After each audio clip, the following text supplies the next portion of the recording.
एक अखबार ने जानकारी दी है कि पुतिन ने एक ऐसा वेपन बना दिया है कि अब वो हवा में हवाई जहाजों को आपस में टक्कर करवाने में काबिल हो जाएंगे। यह खबर छपती है और खबर बनकर आती है कि ऑल अबाउट टोबोल, रशिया का वो सीक्रेट वेपन जो कि हवाई जहाजों को उड़ते उड़ते जाम कर देगा। आप कहेंगे उड़ते उड़ते जैम कर देगा से मतलब क्या है? विमान चलते चलते रुक जाएगा क्या? नहीं, दिशा भटक सकता है, और जब विमान दिशा भटक जाएं तो हवा में उड़ते हुए संभव है कि किसी अन्य विमान से टकरा जाएं। सुर्खियां बनती हैं रशिया का सीक्रेट वेपन जिसका नाम टोबोल है, link to jamming of plane signal. यह हवाई जहाजों के सिग्नल्स को जैम कर सकता है। अब सिग्नल जैमिंग कैसे होती है, इसके लिए जरूरी है कि आप इस सेशन को विस्तार से समझें। सिग्नल्स का महत्व क्या है, हवाई जहाज उड़ता कैसे है, टोबोल क्या कर सकता है, और इस बात को, खबर को सुर्खी में देने से पहले ऐसे कौन से डेटा का संकलन किया गया जिससे यह पता चला हो कि टोबोल कुछ कर रहा है। तो ऐसी स्थिति में आज आपको जानकारी देंगे, क्योंकि रूस का सीक्रेट हथियार टोबोल सुर्खियों में है, और यह सुर्खियों में इसलिए भी है कि इससे एलन मस्क को काफी नुकसान हो सकता है। विषय पर विस्तार से चर्चा करेंगे। गुजारिश पहले कर लेते हैं, चैनल पर नए हैं तो सब्सक्राइब कर लें ताकि भविष्य में ऐसी और जानकारी आपको रोचक तरीके से मिलती रहे। पढ़ने लिखने से संबंध है तो हमारे अपनी पाठशाला एप्लीकेशन ज्वाइन कर लें। एप्लीकेशन पर आपको हमारे बहुत से कोर्सेज मिलेंगे, और उन कोर्सेज में से हमारा RAS के लिए जो नटराज बैच है वो भी खास है। उसमें हम एथिक्स पढ़ा रहे हैं, तो एथिक्स का बैच भी आप लोगों के लिए उपलब्ध है, और साथ में हमारे GS के रिकॉर्डेड बैच और विशेष कूपन सुविधा के साथ प्रीवियस स्टूडेंट्स के लिए कोर्स उपलब्ध हैं। साथ ही साथ हमारे नोट्स भी आपके लिए उपलब्ध हैं, जिन्हें आप अपनी पाठशाला से हैंड रिटन नोट्स को 1999 के अंदर घर पर कुरियर करवा के मंगवा सकते हैं। कि हवाई जहाज जब हवा में होता है तो उसके पास मैसेज सर्कुलेशन के लिए रडार होता है। अगर धरती पर नहीं है, आसमान से है, तो सैटेलाइट होती है। कुल मिलाकर हवाई जहाज अगर आसमान में है तो वो अनाथ नहीं है, उसके पास में सिग्नल्स जा रहे हैं, और रेगुलर सिग्नल्स जा रहे हैं। 0.5 सेकंड तक में भी उस तक सिग्नल जा रहे होते हैं। अगर सिग्नल खो गया तो समझिए फ्लाइट खो गई। अब चर्चा आती है आज की। आज हम जो चर्चा कर रहे हैं टोबोल की, वो असल में है क्या? सोचिए कि रडार के द्वारा भेजा गया सिग्नल फ्लाइट को अगर किसी के द्वारा अवरुद्ध कर दिया जाए। विचार कीजिए कि जब फ्लाइट को रडार से मैसेज भेजे जा रहे हों, उसी समय कोई व्यक्ति एक और ऐसा रडार वहां लगा दे जो ऐसी की ऐसी रेडियो वेव हवाई जहाज को भेजे, लेकिन उसमें संदेश कुछ और हो। यानी कि इस विमान के पास जा रहा जो संदेश है, रेडियो वेव है, उसमें गलत फ्रीक्वेंसी पर गलत नोट्स भेज दिए जाएं तो विमान दिशा भ्रम की स्थिति में हो सकते हैं।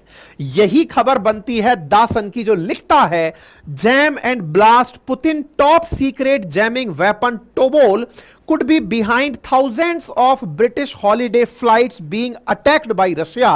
रशिया के द्वारा ब्रिटिश फ्लाइट्स को अटैक करने के लिए टोबोल का उपयोग किया जा सकता है। साथियों, रशिया से कनेक्टेड यूरोप की जो फ्लाइट्स हैं, उन्होंने हाल ही में रूसी टेक्नोलॉजी के एक वेपन टोबोल का हाल ही में यूज देखा है। ऐसी बहुत सारी ब्रिटिश फ्लाइट्स हैं जिन्होंने यह फील किया कि उनके रडार से प्राप्त होने वाले जो मैसेज थे वो एज प्योर एज प्रीवियस नहीं थे, उनमें किसी प्रकार की मिलावट थी और वो मैसेजेस फ्लक्चुएट हो रहे थे। अक्सर आपने कई बार एग्जाम में सुना होगा कि जब एग्जाम हो रहे होते हैं तो एग्जाम हॉल के बाहर जैमर लगा दिया जाता है। वो जैमर जो कि डिवाइसेस के पास में किसी भी प्रकार का इलेक्ट्रोमैग्नेटिक रेडिएशन नहीं पहुंचने देता। आपने जैमर्स की खूबी सुनी होगी, एग्जाम सेंटर पर आपका कोई फोन काम में ना आ जाए इसलिए उसके आसपास जैमर लगा दिए जाते हैं।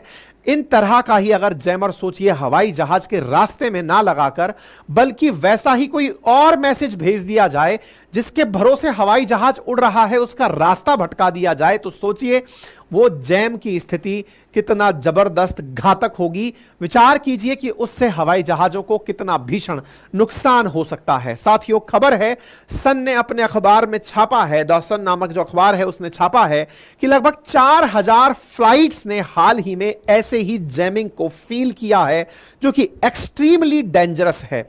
आप यहां पर कुछ खबर को इस प्रकार से देख सकते हैं। Sun investigation with the website gpsjam.org के हिसाब से पता चला है कि 32,000 फ्लाइट जो कि यूरोप में उड़ रही थी, उन्हें सस्पेक्टेड इलेक्ट्रॉनिक वारफेयर अटैक अक्टूबर से सहन करने पड़ रहे हैं। याद करिए, अक्टूबर बड़ा खास है युद्ध के लिए, जब से रशिया यूक्रेन ने हीट पकड़ा है। मतलब यह है कि अल्टीमेटली वेस्टर्न वर्ल्ड को यह खबर लगती है कि रशिया उनके बहुत सारे सिग्नल्स को जैम कर रहा है।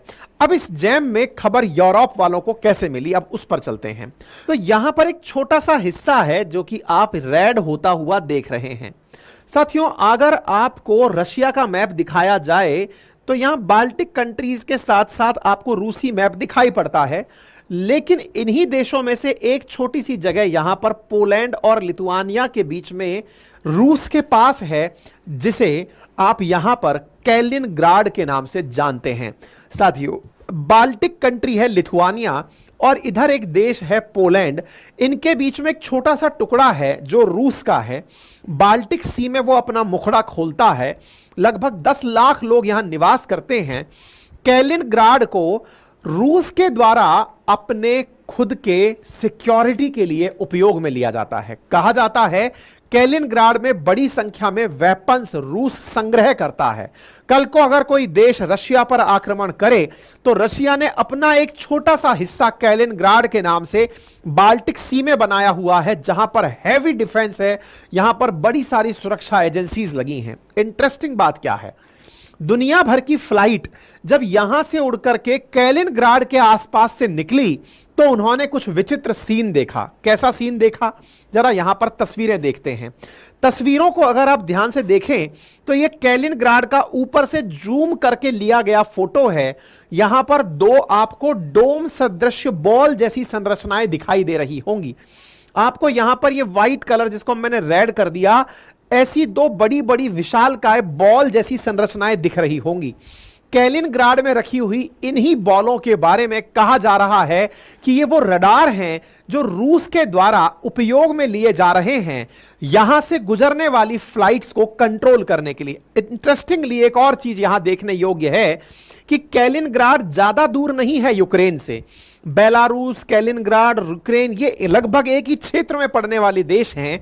कहा जाता है कि यूक्रेन के द्वारा रूस पर हमला करने के लिए, साइबर अटैक करने के लिए, या फिर वो मिसाइल जो कि सैटेलाइट से मैसेज प्राप्त करके हमला करने जाती हैं, उनके अंदर सैटेलाइट नेविगेशन को अगर कैलिनग्राड में रखा हुआ ये टोबोल दिशा भटका दे तो मिसाइल अपने टारगेट पर हमला नहीं कर पाएगी। साथियों, आजकल गाइडेड मिसाइल का जमाना है।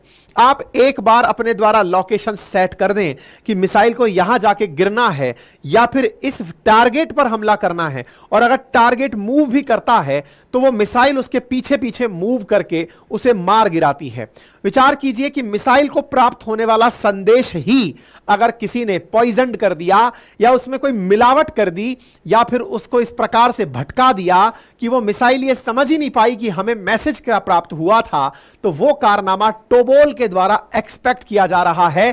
कहा जा रहा है कि रशिया के द्वारा कैलिनग्राड में एयर डिफेंस सिस्टम के अंदर इस जैम और ब्लास्ट टेक्नोलॉजी का उपयोग किया जा रहा है जो दुनिया में एकदम यूनिक है।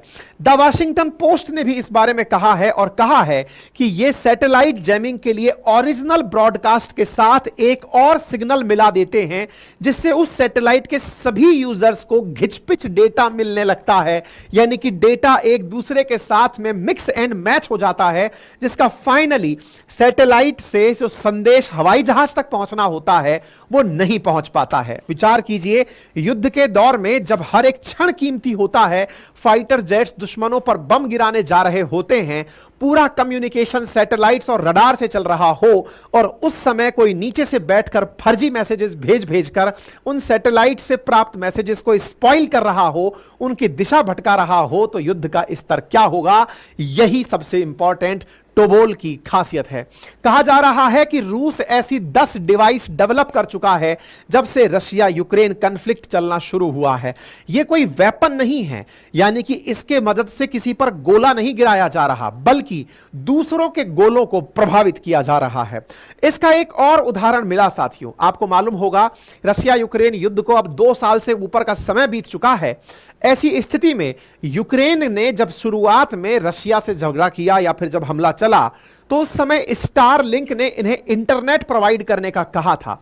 एलन मस्क की कंपनी है स्टारलिंक, जिसने कहा कि आपका बहुत नुकसान हो गया है, मैं आपको इंटरनेट देना चाहता हूं। लेकिन यूक्रेन ने उन प्राप्त स्टारलिंक की वेबसाइट से इंटरनेट का उपयोग ड्रोन के माध्यम से रूस पर हमला करने के लिए किया।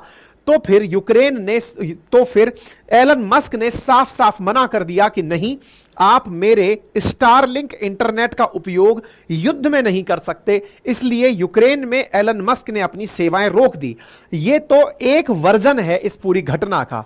वास्तविकता में रियल वर्जन यह है कि जब यूक्रेन को एलन मस्क ने स्टारलिंक की सेवाएं दी इंटरनेट के नाम पर, तो कैलिनग्राड में लगा हुआ वो टोबोल ही था जिसने स्टारलिंक को भी उसकी दिशा भटका दी थी। यानी स्टारलिंक से जो इंटरनेट की जो फ्रीक्वेंसी प्राप्त हो रही थी यूक्रेन को, टोबोल ने उसे भी हिला दिया और जो ड्रोन्स थे उनके द्वारा टारगेटेड हमले नहीं हुए, ऐसा भी अखबारों के द्वारा, ऐसा भी रिपोर्ट्स के द्वारा कहा जा रहा है।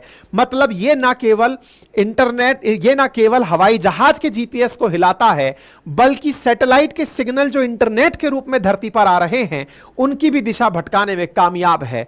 रशिया का यह वेपन आज के काल का नहीं, संभवतः भविष्य के लिए बहुत बहुत कामयाब होगा, क्योंकि फिलहाल ना केवल यूक्रेन का स्टारलिंक बल्कि 46,000 एयरक्राफ्ट ने ऐसा रिपोर्ट किया है कि जब वो बाल्टिक ओशियन से कैलिनग्राड के आसपास से उड़े हैं, तो उन्हें अगस्त से लेकर पिछले महीने के मार्च के बीच में बहुत जबरदस्त तरीके से रडार के मैसेजेस में बहुत गड़बड़ दिखी है, फ्लक्चुएशंस दिखे हैं, उन्हें प्रॉपर तरीके से सारे डेटा प्राप्त नहीं हुए हैं। इससे आप अंदाजा लगा सकते हैं कि ये कितना नेक्स्ट लेवल का वॉरफेयर तैयार करने की तैयारी चल रही है।